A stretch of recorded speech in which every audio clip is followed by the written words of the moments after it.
Ndugu mtazamaji wetu, kama ni mara yako ya kwanza unajiunga nasi Mswati Media, basi usisahau kubonyeza alama ya subscribe pesperi iliyoko juu ya video yako ili uendelee kuwa wa kwanza kupata taarifa zetu za kimichezo.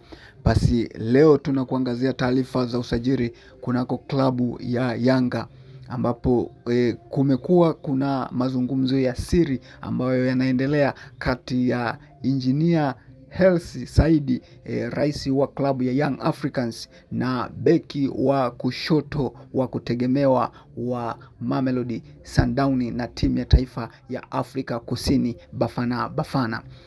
Kumekuwa kuna mazungumzo hayo ambayo Engineer Hersi anamshawishi mchezaji huyo Kuliso Mudau kwamba asiongeze mkataba mpya ndani ya klabu hiyo ya Masandawana ili kusudi aweze kusaini katika klabu hiyo ya Young Africans. Na inasemekana tajiri huyo wa klabu hiyo ya Yanga amemwahidi mchezaji huyo Mudau kwamba atamlipa fedha nyingi sana, hususan ukiangalia kwenye signing fee, kwamba mchezaji huyo imetanabishwa kwamba mchezaji huyo kama atakubali project hiyo ya Young Africans, basi signing fee itakuwa ni milioni 900, lakini huku akivutiwa na mpunga mrefu sana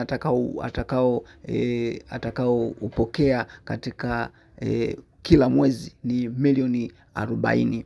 Hivyo ndugu mtazamaji wetu unaendelea kutufuatilia Mswati Media, ni kwamba taarifa hizo za ndani kabisa na ni taarifa za siri kabisa ambazo zinaendelea kati ya mchezaji huyo Kuliso Mudau na rais wa klabu ya Young Africans Engineer Hersi Said. Na kama mnavyojua, Engineer ni mtu ambaye huwa anafanya sajili zake kwa kimya na kwa usiri wa hali ya juu sana.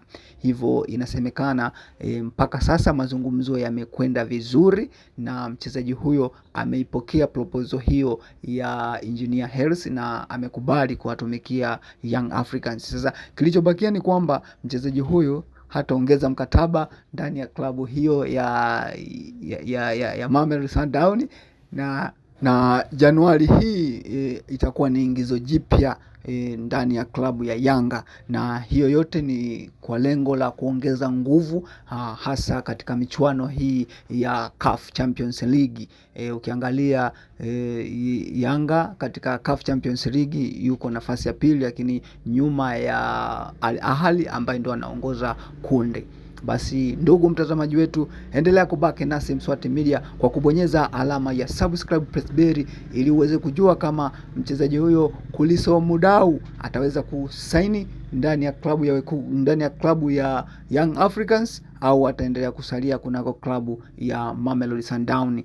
Basi baki na sisi kwa kubonyeza alama ya subscribe kwa taarifa zaidi. Asante sana.